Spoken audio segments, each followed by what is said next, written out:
Hi everyone, Nana here, host of the baseball broadcast. Welcome to the first in a series of occasional explainer videos on this channel breaking down the basics of baseball statistics and other topics too, hopefully in the future. Today's topic is the very basics of hitter stats, the triple slash line, and OPS. Understand these and you'll have a pretty solid base from which to evaluate hitters.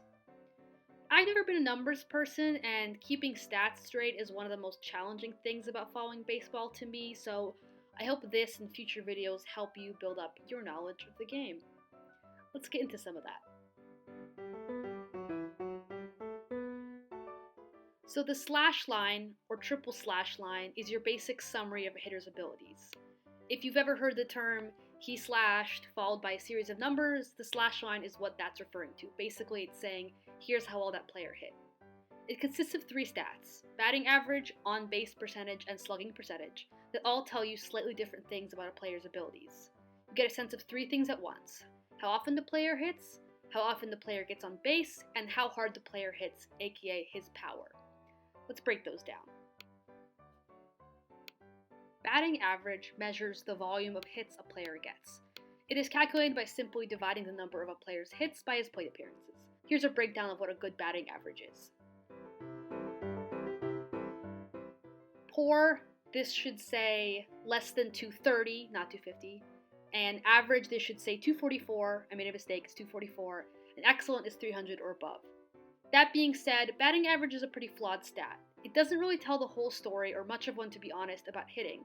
Its two main issues are that it doesn't take into account walks, which can be extremely valuable, and it treats all hits as the same: singles, doubles, triples, whatever. Batting average is the foundational stat in the game, but it really doesn't give you as nearly as accurate of a picture of a hitter's abilities as some others do, so let's get into some of those. Now, onto on-base percentage. On-base percentage, or OBP as it's commonly referred to, tells you how frequently a batter gets on base. It's nifty because it can be thought of in terms of a percent. If a batter has an elite on-base percentage over 40, that means he gets on base 40-something% of the time. Here's the formula: hits plus walks plus hit by pitches divided by at-bats plus walks plus hit by pitches plus sacrifice flies. Here's a breakdown of what a good on-base percentage is. Poor, less than 290, average, 320, and excellent, 390 or above. The good thing about on-base percentage is that it takes walks and hit by pitches into account. For a long time, baseball overvalued hits and underrated walks. They're both important to take into account. If you've ever heard about Moneyball or seen the movie of that name, you'll remember the importance of getting on base. Why do you like him? Because he gets on base. The issue with on-base percentage is it weighs all hits the same from singles to homers, and obviously those are pretty different. So meet a stat that does differentiate: slugging percentage. Slugging percentage describes the total number of bases a player records per at-bat. Put simply, power. Slugging percentage deals only in hits, not walks or hit by pitches, unlike on-base percentage. But it does differentiate the value of different hits, unlike the other two parts of the stat line. Here's the formula: singles plus 2 times doubles plus 3 times triples plus 4 times home runs divided by number of at-bats. Here's the scale for slugging: poor would be 380, average 411, and excellent 550. So there you go, the three bedrock stats of hitting: batting average, on-base percentage, and slugging percentage. If you're looking at a slash line and your eyes are swimming in numbers like mine can sometimes, try this rule of thumb: 300, 400, 500. This would be a pretty solid hitter. In 2021, the average slash line in the year for the league was 244, 317, 411. Now, let's take a couple players and use them as examples to check out what a good and bad hitter looks like. Let's start at the top with an outstanding hitter, a man that every baseball fan should know, Juan Soto of the Nationals, slashing 313, 465, 534. And all of these numbers are for their performances in 2021. Next, we have a great hitter, Max Muncy of the Dodgers, slashing 249, 368, 527.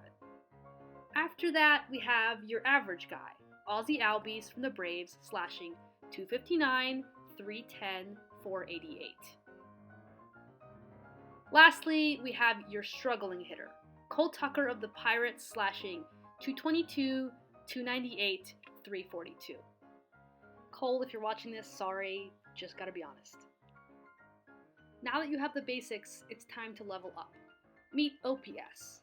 It's important to know if you're looking to build out from the most basic stats. OPS stands for on base plus slugging. In other words, it combines the two stats in the slash line that are actually worth knowing in this day and age, telling you how much a player gets on base and how much power he hits for. It's a simple formula. On base percentage plus slugging percentage. And the closer it is to 1, the better. If it's above 1, then you're really cooking with gas. Here's a scale. Poor, 570 or below, average, 710, and excellent, 1. There is an issue with OPS, of course no stat is perfect, but it essentially values slugging and on-base percentage equally, when in reality they're not. On-base percentage is more valuable, almost twice as much. So this stat gives high-power hitters some extra credit. That being said, it's still nice to have a neat single number that gives you a sense of a hitter's abilities, which is why you're going to see it so often in analyses. Let's go back to the 4 guys that we just looked at and look at their OPSs for 2021, and you can see that they align with their slash line in terms of their abilities. Juan Soto had an OPS of 999, Max Muncy 895, Aussie Albies 799, and Cole Tucker 640. So there you have it. Batting average, on-base percentage, slugging percentage, OPS. Learn these and their scales, and you'll have a pretty good start into accurately evaluating your MLB hitters. Your regularly scheduled baseball broadcast news roundup is coming next week. Subscribe so you can get it and other handy baseball explainers in your sub box as soon as they drop. Thanks for watching.